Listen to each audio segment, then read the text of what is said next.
We're continuing our study of Chapter 5. We're now working with, going to be focusing on Section 5.2, where we're going to be finding probabilities. And essentially what we're going to do is connect the concept of the area under a curve with the concept of the probability that some event happens. Okay.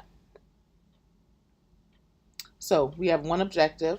The objective is to learn how to find probabilities for normally distributed variables using technology. So I want to kind of remind you that we are not going to have tables available, and the goal is really to use technology. So just like for binomial distributions, this was from section 4.2, we used binom PDF and binom CDF. Now for normal distributions, we're going to use, you guessed it, normal CDF. Okay, so normal cumulative distribution function. Okay, so let's look at the setup here. This is explaining the relationship between probability and normal distributions. So if a random variable, suppose your random variable is x. So if your random variable x is normally distributed, first we know that there are certain properties that follow about the distribution of x.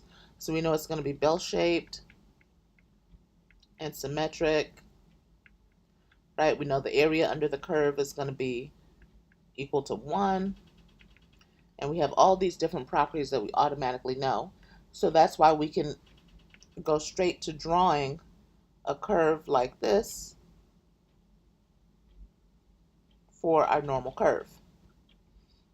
Okay, so if a random variable x is normally distributed, you can find the probability that x will fall in a given interval by calculating the area under the normal curve for that interval. So in this picture here, the goal is to calculate, or the goal is to find the probability that x is going to be less than 600. Now remember, x is a random variable, so you don't know what x is. It changes, right? It's a variable. And we have a distribution of all the possible values of x, right? And apparently, according to the picture that we have here, the mean of the distribution of x is 500 and standard deviation is 100. So when we draw our normal curve, we know that the center has to be 500 because remember the center is the mean, and our inflection points are going to be at 400 and 600 because the inflection points are one standard deviation above the mean and one standard deviation below the mean. So we've got our inflection points, and the question would be, what's the probability that x is actually going to be less than 600? So we're shading this area here because the key message of this section is that this area, the area under the curve, this area is the probability that x will be less than 600. Okay, so remember, is represented in math by an equal sign. So that's the key concept. And where does this concept come from? Where have we seen this before? The idea that the area is equal to probability. Well, I want to call your attention back to this is from section 4.2. So in 4.2, we had an example that we looked at of U.S. households owning video game consoles. And if you remember, we were supposed to construct a distribution for the random variable x and then graph the distribution. So because this was a binomial experiment, right, there were 6 trials, right, 6 households, so there were 6 trials. X keeps track of the number of successes. So X keeps track of how many of the 6 households say that yes, they do own a video game console. The options or the outcomes, the possible outcomes for X were 0, 1, 2, 3, 4, 5, or 6, right? So you could have none of the families say that they own a console. You could have all of the families say they own a console, and any number in between. And when we went to graph the histogram of the distribution, this is what it kind of looks like. Now, it's not symmetric, but it's kind of, you could imagine, you can see the similarity between this distribution and something that is in a distribution that is symmetric and bell-shaped, because this is kind of bell-shaped. The important thing for us is, if we were to ask, what's the probability that x is less than or equal to 3?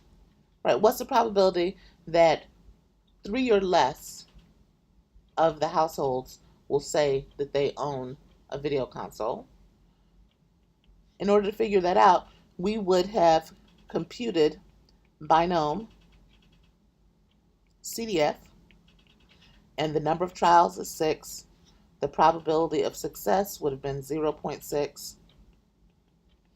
And then we would have wanted to know the area, the cumulative area, less than or equal to 3. Right? And that would have been the same answer as if we had added up these 3 probabilities, right? So if we had added up the probability that exactly 3 say yes, plus the probability that exactly 2 say yes, plus the probability that exactly 1 say yes, plus the probability that exactly 0 say yes, right? So that would have been another way.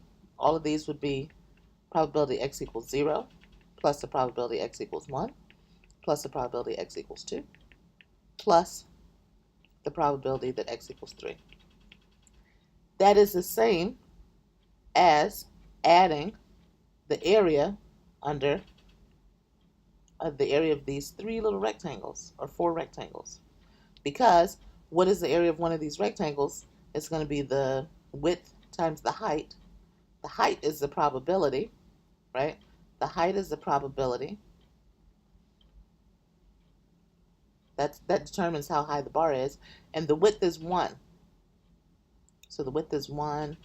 The width is 1. So if you multiply it together, the area of that rectangle is equal to the probability that x is equal to 3. Okay? So we are generalizing this concept, the concept that the area under the area of the rectangle is equal to the probability that x is equal to that value. We're just generalizing that. And so we're saying, hey, even if you have a continuous distribution, the same rule applies. If you want to find the probability that x will fall in a given interval, then all you need to do is calculate the area under the curve for that interval.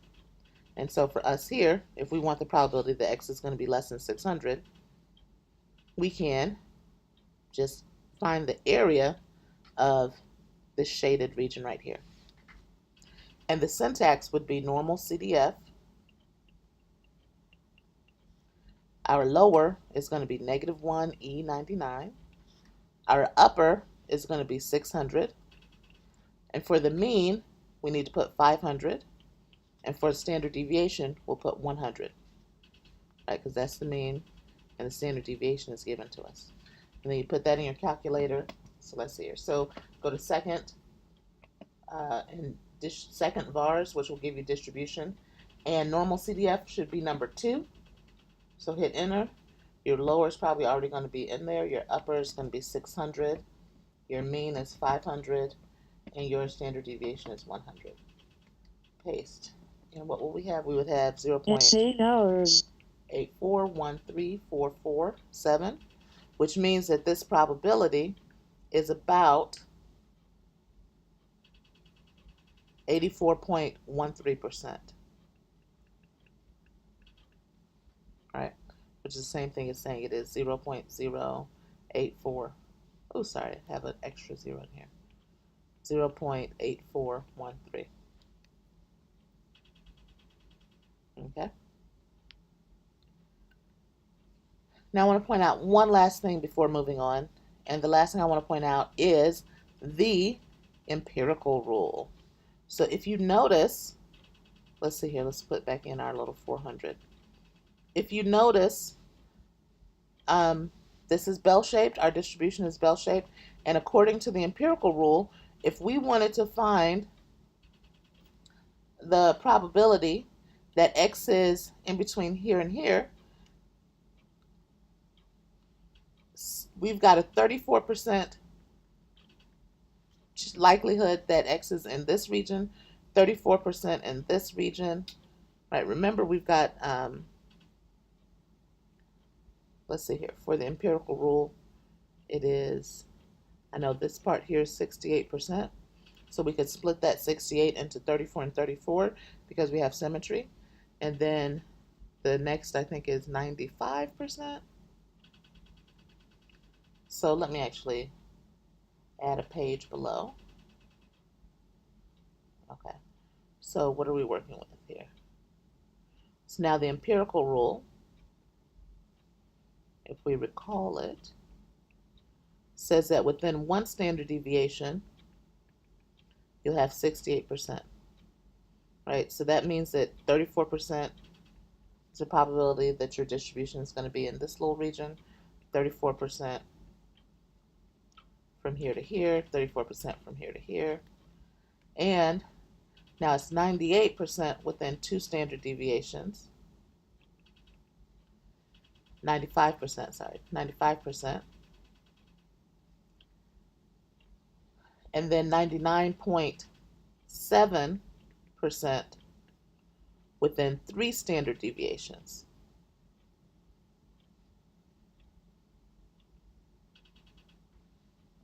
So the question that we have is asking for this, is asking for the this area plus this area plus this area plus this area plus this area. So this last little area here, this last area corresponds to the probability that X is more than 3 standard deviations below the mean, right? Because here's our mean, and now here's 1 standard deviation below, here's 2 standard deviations below, here's 3 standard deviations below, and now what about if, what's the probability that X is more than 3 standard deviations below the mean? So the empirical rule gives us a way of estimating the probability that X attains certain values, which then gives us the area under the curve for certain values, but it doesn't allow us to work with situations where we're looking at an interval that consists of values more than 3 standard deviations away from the mean, right? Because the empirical rule only applies for 1 standard deviation away, 2 standard deviations away, or 3 standard deviations away, not 10 standard deviations away, etc. So that's why your normal CDF is going to allow you to work with any range and not require you to have values within 3 standard deviations of the mean. Okay? But on the other hand, it's really good to approximate with the empirical rule because it's quick and easy. And this area back here, right, the area back here more than 4 standard deviations away, it's such a small area. It's such a small area, a small probability that your answers are going to be very close to each other. Okay, so I just wanted to kind of bring those two concepts together because I know we spent a lot of time working with the empirical rule. Okay, so this slide here is describing how the z-score allows you to transform an x value, right? So over here, say this x value of 600 can be transformed to a z-score of 1, because remember the z-score keeps track of how many standard deviations you are away from the mean, right? And so since 600 is 1 standard deviation away from the mean, the z-score for 600 is 1. right? Because the z would be equal to 600 minus mu, mu is 500, over sigma, sigma is 100. So you'd have 100 over 100, which is equal to 1. So just like how we can go from an x value to a z-score, the areas are also preserved. The areas and the probabilities are also preserved. So this area, right, the area to the left of 600 is going to be the same as the area to the left of 1 over here. This is a z, right, a z distribution, or the standard normal distribution, whereas over here this is a normal distribution. Your mean is 500, your standard deviation is 1. So if we were to calculate, if we were to use our calculator to compute this area and this probability, over here we would put in to our calculator normal CDF, lower is -1 E99, upper is 600, mean is 500, standard deviation is 100. Whereas over here, to calculate this area, we would use normal CDF, lower -1 E99, upper 1, mean 0, standard deviation 1. And we'll get exactly the same answer. Okay, our answers will be the same. Because the area is the same, let me just highlight this. The area is the same, it's the same area, and the probability that x is less than 600, which means the probability that x is any value less than 600, is the same as the probability that z is any value less than 1. So the probability is the same as the area, right? The probability and the area are the same because that's what the z-score does. The z-score allows you to transform x values to z-scores.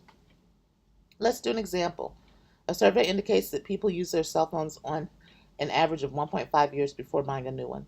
The standard deviation is 0.25 years, or 0.25 year, quarter of a year. A cell phone user is selected at random. Find the probability that the user will use their current phone for less than 1 year before buying a new one. Assume that the variable x is normally distributed. All right. Well, once they tell me that the variable x is normally distributed, the first thing I want to do is draw my, or sketch my distribution of x. And I know it's going to be bell-shaped. And I've got 3 things that I need to do. It's not the best sketch in the world, but I've got 3 things I need to do. The first thing I need to do is I need to label the x-axis as x. The second thing I need to do is put in the mean. My mean is going to be, what is the mean of x? Aha. Do you see here? An average of 1.5 years. That means my mean, mu, equals 1.5. So 1.5. X is keeping track of, what is x keeping track of? X is a random variable that keeps track of how long it is before you buy a new cell phone. Number of years before purchasing a new cell phone. Mu plus sigma, that's one inflection point, right? That's going to be the inflection point that's greater than the mean. So that is going to be 1.5 plus 0.25 because standard deviation is 0.25. Okay, so that'll be 1.75.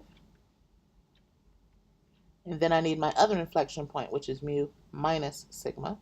1.5 minus 0.25, which would be 1.25. Okay, so now I've got my I've got my graph of my distribution of x, and what do they want me to do? They want me to find the probability that the user will use their current phone for less than 1 year before buying a new one. So I need to shade the appropriate area. What is the area that I need to shade? I need to go to my x value that I'm concerned with is 1. So I'm just going to pretend this is 1. And I need to shade the area less than 1. Can you see that? So I want to find, my goal is to find what is that area, because that area is going to be my probability.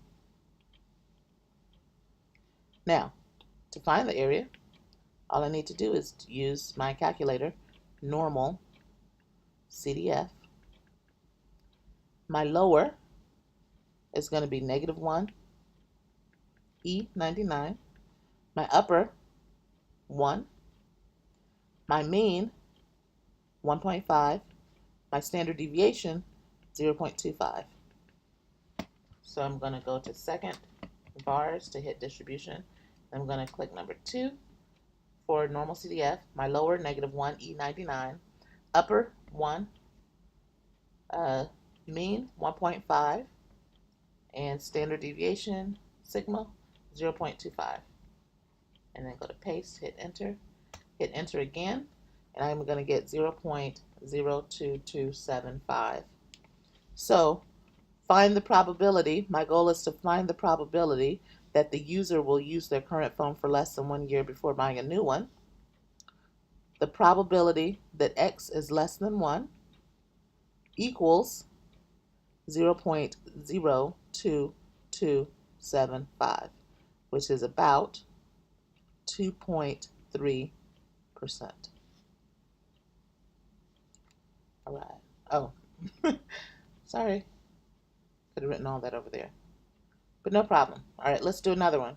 A survey indicates that for each trip, for each trip to the supermarket, a shopper spends an average of 45 minutes with a standard deviation of 12 minutes in the store.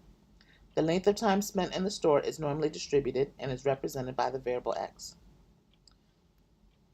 I'm ready to rock and roll, because look, the length of time spent in the store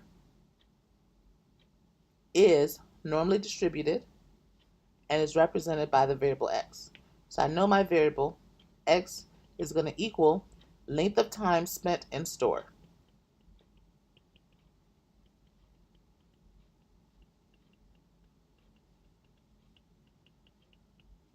X is normally distributed.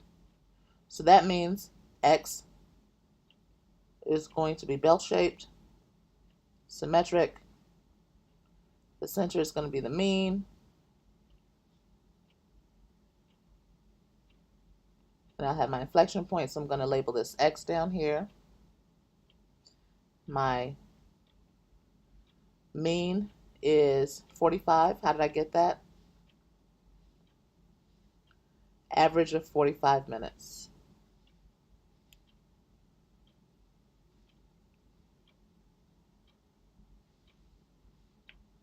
So average of 45 minutes.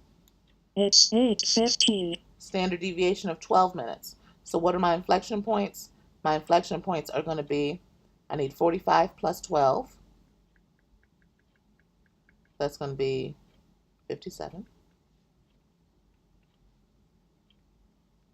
And then 45 minus 12, which is going to be 33. A shopper enters the store. Find the probability that the shopper will be in the store for between 24 and 54 minutes. So what I want is, I want the probability that x is going to be between 54 and 24.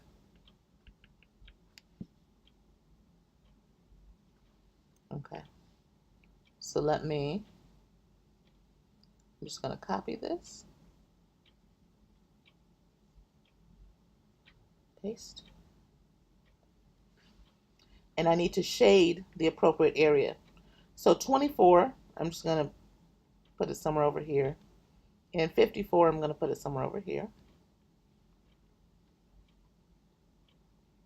And I need to shade this area. This is the area that I need to find.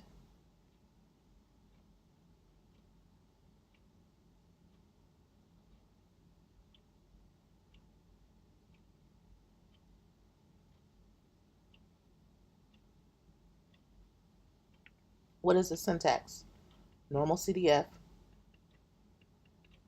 lower 24, upper 54, mean 45, standard deviation 12. Second, vars to get my distribution, normal CDF. My lower is 24, my upper is 54, mean is 45, standard deviation is 12. Enter again, and I get 0.7333136. So my probability is equal to 0.733, about 0.733, which is about 73%, 73.3%. So the probability that the shopper will be in the store between 24 and 54 minutes is 0.733. So the probability that that shopper will be in the store between 15 and 24 minutes. Sorry, 24 and 54 minutes is 0.733, 73.3%. All right. Let's find the probability that the shopper will be in the store more than 39 minutes. All right, I don't even need to redo. Well, that's okay. Let me do it over here. So we want more than 39 minutes. Now I need to change what I'm asking for. I want the probability that X is greater than 39. 39, I'm going to put 39 here. And let me shade the appropriate area. Remember, this is the first step, is to shade the appropriate area. Okay.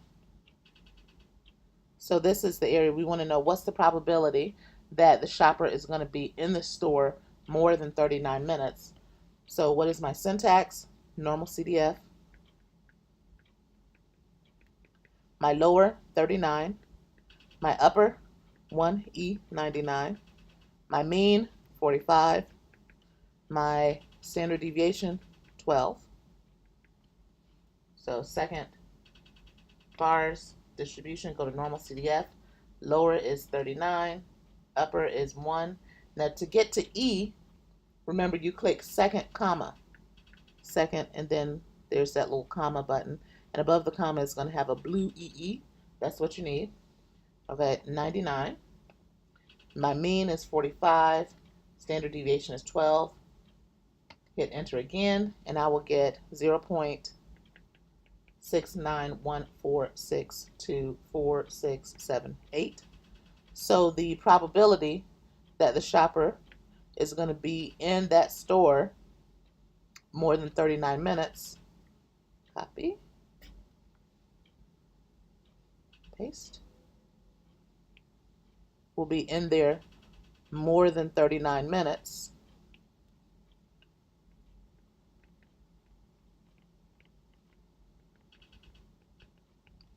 is about 69%.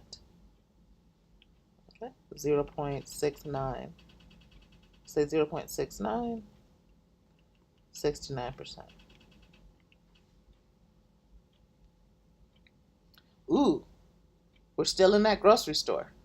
If 200 shoppers enter the store, how many shoppers would you expect to be in the store more than 39 minutes? Okay, so 200 shoppers are in the store, and I know that the probability that a shopper will be in there more than 39 minutes is 69%. So I need 69% of 200, right? 200 shoppers are in the store. I want to know what's the probability that they'll be in the store. I want to know how many of those 200 are going to be in the store more than 39 minutes. That's what I'm trying to predict. If the probability of being in the store more than 39 minutes is 69%, then I need 69% of 200. So that's going to be 0.69 times 200, which is 0.69 times 200, 138. So I would expect about 138 of those 200 shoppers to be in the store more than 39 minutes. So 138 shoppers will be in the store more than. That's the expectation. Could be a little bit more, could be a little bit less, but that's what we would expect based on the data. All right, let's look at this example. Triglycerides are a type of fat in the bloodstream. The mean triglyceride level in the U.S. is 134 milligrams per deciliter. Assume the triglyceride levels of the population of the U.S. are normally distributed. Bam. Let's stop right here. It's time to draw. Okay. The triglyceride levels of the population of the U.S. are normally distributed.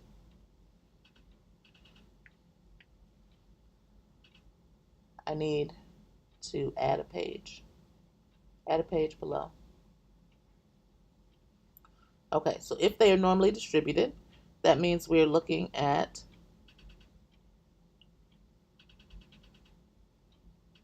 a distribution, symmetric, bell-shaped. Now x is my variable.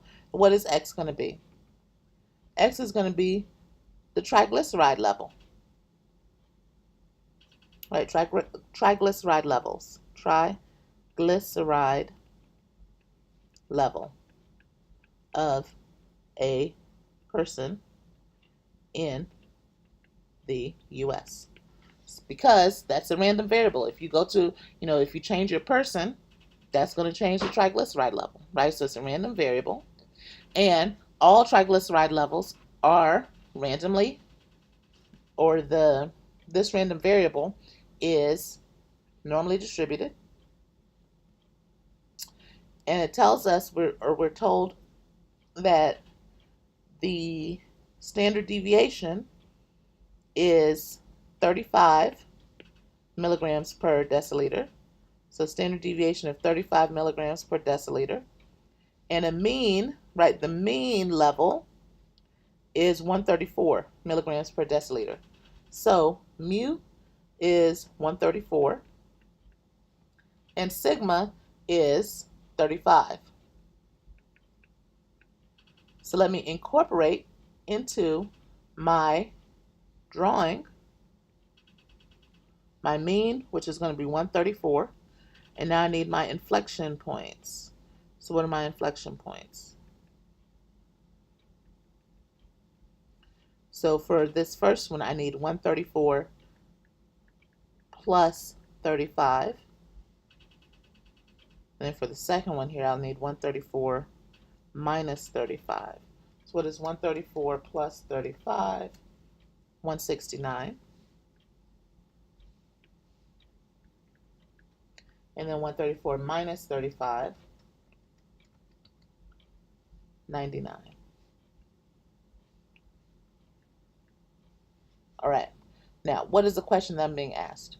You randomly select a person from the United States. What is the probability that the person's triglyceride level is less than 80? Okay, so I need to put a little mark here for 80. I'm just going to put 80 over here. And let me shade the appropriate region. So I want to know what's the probability that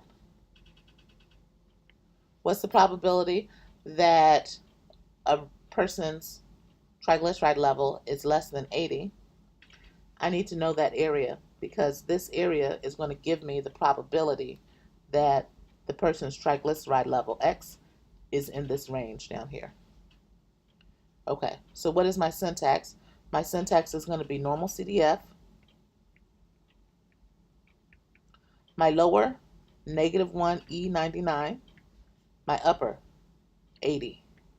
My mean, 134. My standard deviation, 35. What do I get? Well, here's what you get.